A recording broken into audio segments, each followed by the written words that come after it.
Welcome back to this week's show. I'm so glad you're here because I want to talk about something that I think is so critical in the concept or the process of pursuing your purpose. Because a lot of us, not everybody, pursues their purpose in the realm of making money or it being their living or starting their own business or being an entrepreneur.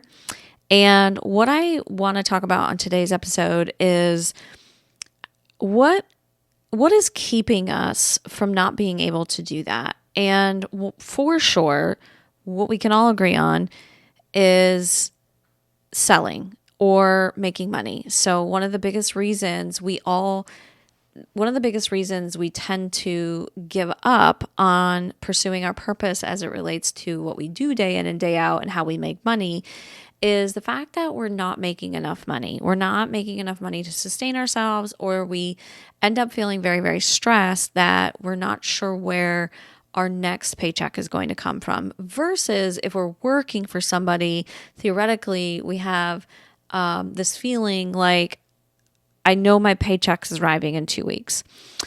And so when we think about pursuing our purpose and we think about what does that look like from a successful standpoint, and we think about what actually holds us back from doing that, and we know that a significant portion of what holds us back from pursuing our purpose is money.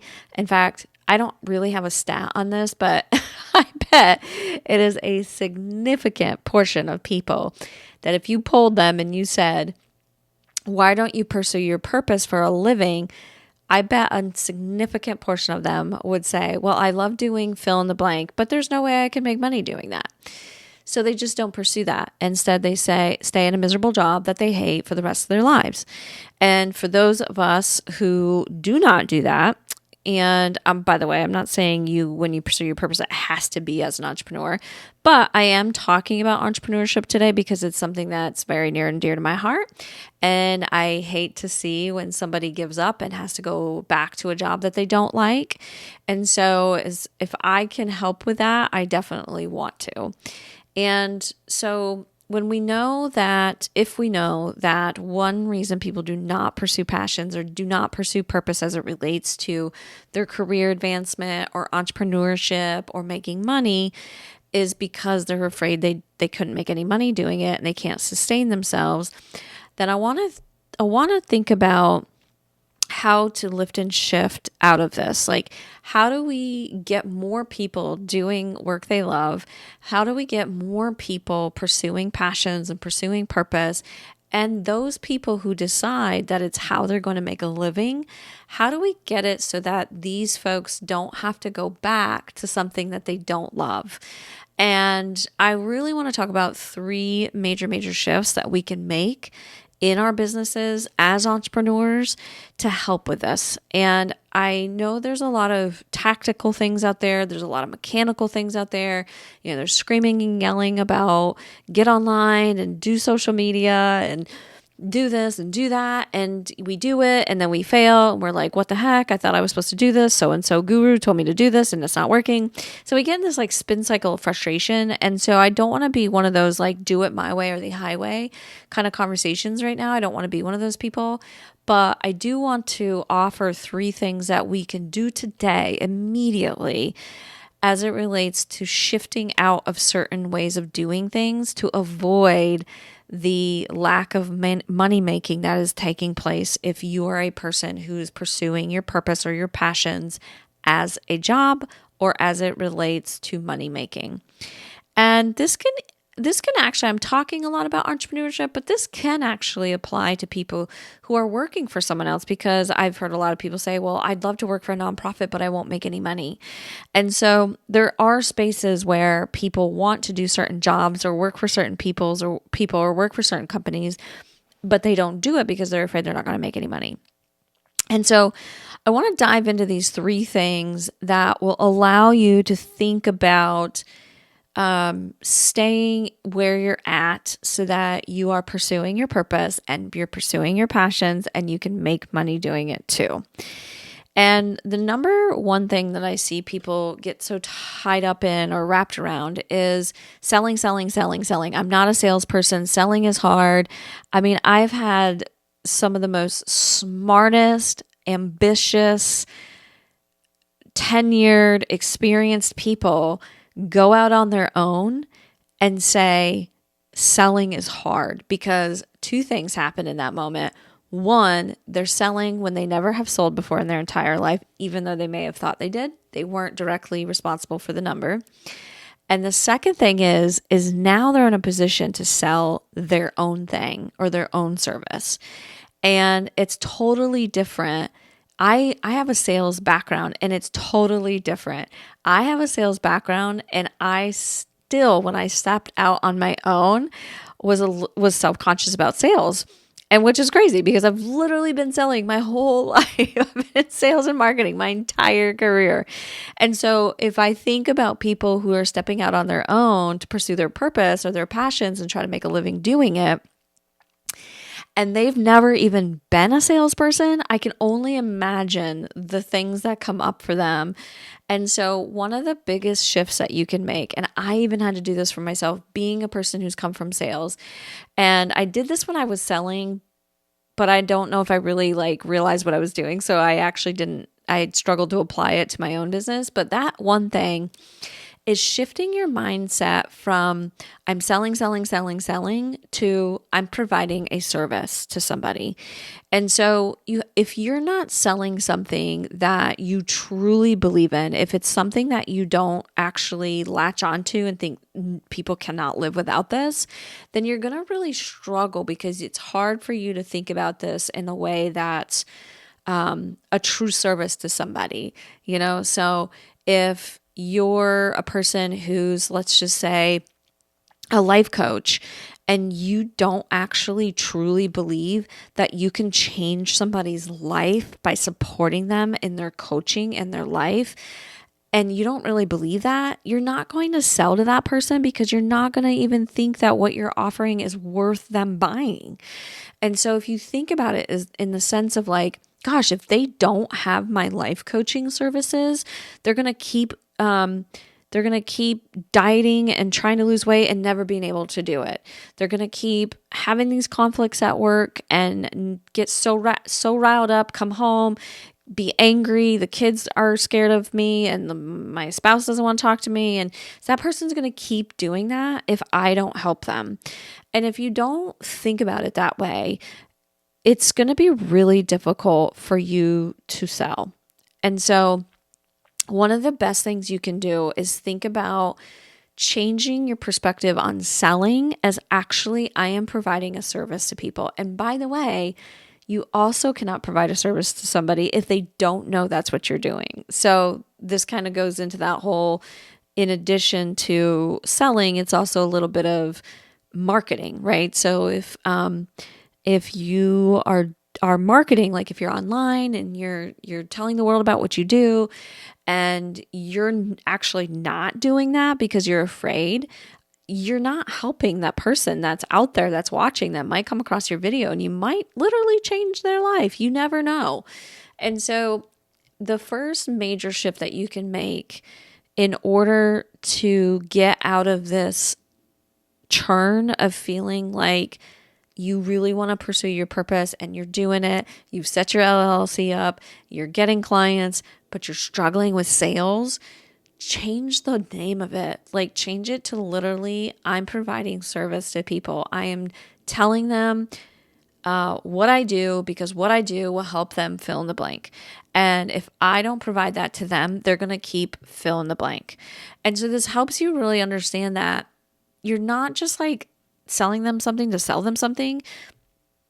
The exchange that happens is actually invaluable to them. It'll literally change their life. So that's the one of the first things, 1 out of 3 that you can definitely start doing today. And it doesn't have to change your personality. You don't have to pretend. You don't have to put on a show. You can literally just in your own mind start seeing your selling process as providing service to people. It is a service, not a sale. The second thing that helps you stay in a space where you can sell and continue pursuing your purpose is doing it in alignment. And one of the things, I'm a human design certified coach, and one of the things that I work a lot with people on is in the realm of just sheer alignment. Because let's say, for example, everybody tells you to niche down, and that's how you should be marketing. That's how you should be selling. You should sell one thing and one thing only, niche, niche, niche, niche, niche. But you are actually what in the realm of human design calls it, you're a manifesting generator, which is a multifaceted, multi-passionate type of persona, typically. And typically, they master things quickly. They can do a lot. Like they're able to have a lot of plates spinning in the air. And they can go from like one thing to the next very quickly. And so if you tell this person to niche down and only sell one thing, only market one thing, only do one thing, they will probably go bonkers. Like they definitely won't be happy. They'll definitely be frustrated. They'll get bored doing that. And then they'll want to move on, and then they'll think they're all over the place. And so alignment is really what I'm trying to say here, is being one of the most important things that you can do if you are pursuing your passion, and if you are an entrepreneur and you're fulfilling your purpose, you're fulfilling your soul's desires, and you're trying to really make it work, and you're trying to turn a profit, and you're trying to generate revenue and business.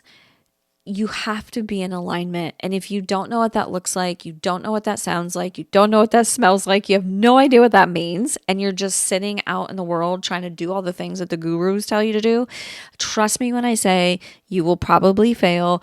It'll probably make you sad, and then you'll have to go back to doing something you don't want to do, and that'll make you even more sad. And so getting in alignment is so critical in this process. And if you don't do that, then you're going to find yourself selling and marketing in a way that just doesn't feel good to you. And by the way, I need to just say this, like, don't confuse this with being uncomfortable doing things you've never done before. This is a big one. When I say alignment, it should be something that at a minimum feels good to you, not to be confused with comfortable or uncomfortable. Because like when I first started doing these videos, you should see me. You should have seen me. I was like, it took me 45 minutes just to set the damn camera up. I was like, it would fall over. I didn't know where to put it. My light source would fall over. It was a disaster. It would take me like 45 minutes just to get going. Now, and by the way, that was super uncomfortable. And I could have just been like, this is stupid. I don't like it. It's misaligned. I got to give it up. But I knew deep down inside that I really wanted to create videos for people. I really like long form. I like going deep. And it's super in alignment for me. And so I was like, I'm going to do this because I knew in my soul that this is what my soul wanted to do. This is how she wanted to show up. This is how she wanted to express herself. And so but it made me uncomfortable. Like the camera's still not 100% comfortable to me, if I'm really honest. And so don't confuse misalignment with just simply being uncomfortable. Like when you're new to something and you've never done it before, and a lot of people who start their own businesses, a lot of entrepreneurs have literally never sold before and never marketed before. So this is going to be messy. It's going to be uncomfortable, and that's okay. The key to understand the difference is when you're out of alignment, and again, this is kind of a human design thing that I love to reach for. When you're out of alignment, you have to sort of identify what does it look like for you to be out of alignment. For me, I'm out of alignment when I'm like bitter, basically. When I start feeling bitter, like, oh, those people have no idea what they're talking about. They don't appreciate me. I don't get any feedback on social media, stupid social media. And that's me getting bitter. And I know I'm out of alignment. Some people are out of alignment when they're really, really, really frustrated. I felt out of alignment the other day because I've wanted to align myself or my business on LinkedIn. And one of the big critical items on LinkedIn's algorithm is to be a comment for like an hour a day, every day, post every day, comment every day. And I felt like I was just commenting on people's stuff to comment to fulfill the algorithm. And people were doing it to me too. And like these people literally don't know who I am. They don't care about me. I don't know who they are. I don't care about them. And we're just commenting all over our posts just for an algorithm. And that just felt super not authentic to me. And it started really bothering me. It wasn't uncomfortable for me because it's not uncomfortable. I've been doing that for a while now, ever since I started my business, in fact. But I just was like, this doesn't feel good to me at all. This feels very annoying to me and very out of alignment. So I know it's a fine line between uncomfortableness and alignment, but the key is to stay in the game and not give in to folding and not doing your business and continuing to do your purpose for your business. The key there is to make sure you're in alignment. And if something feels just super not your thing, don't do it. I have a friend, she has a very flourishing and very, very successful coaching business. And she's not really on social media because it's not her thing. She runs her business still. She has retreats. She gets people to the retreats. She's a very personable person, and she invites people into her world in a totally different way. And so, yeah, it's great. So it's really key to keep doing the thing that you want to do to make money and revenue and profit from your purpose is to make sure you're in alignment with the way your business is running and the way you're selling and the way you're marketing. And then the third thing is to make sure that when you're in positions to potentially sell or you have opportunities to sell, let's just say you're going to a networking event and you're showing up, you want to make sure you make an ask of people. Don't be afraid to make an ask. And a lot of people get really uncomfortable with this. They're like, oh, I'm going to sound sleazy or slimy and slimy salespeople and et cetera, et cetera. Of course, you're going to come off that way if that's the way you think about it. But again, if we go back to number one, which is think about sales as service, if you're not making the ask and you're not showing up to help other people and help yourself, the and part is really important, then you're really doing yourself a disservice and them a disservice. So make sure you're coming to this place where you know and you feel comfortable by making an ask. What do I mean by that? I was just talking to a friend today. He's in real estate. And he said, I realized that I just wasn't even making an ask. And I felt bad because I thought, oh, I'm hosting this thing over here. And if I mention what I do, people are going to think I'm doing it just for that. And blah, blah, blah, blah. But he's like, I just was making too big of a deal out of it. So when I talk to people, I would just simply say, hey, do you know anybody who is buying a house or selling a house or moving to the area? And he said 1 out of 30 times, that person themselves is actually moving to the area and needs real estate help. And he said, and most of the time they don't, but they refer me. And he said, and I don't make a big deal out of it. I just put it out there and I make the ask. I say, hey, do you know anybody? And so at a minimum, you can make an ask by doing it that way. It's a super, super, super easy way to make an ask. It's an easy way to sell by just saying, hey, do you know anybody who fill in the blank? So the third thing is really just don't be afraid to make the ask and have kind of that and attitude about it of I'm here, I'm showing up, I'm helping you, you're helping me, we're helping each other, especially if it's in a networking situation. And I'm going to make mention of what it is I do and make the ask of, do you know anybody? So that's a super easy way to do it. So I hope this has helped. I really just wanted to come on and start thinking about how I can help entrepreneurs not only discover their purpose and then pursue it, but also profit from it and make money and let it be sustaining to you. Because if you don't have that, you will give up. You will not fulfill your purpose, or at least it won't feel like you're fulfilling your purpose. And then you'll go back to probably something that you were doing before and you'll default to that, and it will be something that doesn't necessarily make you happy. So throw it down in the comments. Let me know what you think. Let me know the questions that you might have, and I'm looking forward to hearing from you. And go sell so that purpose can get out in the world. Okay, bye guys for now.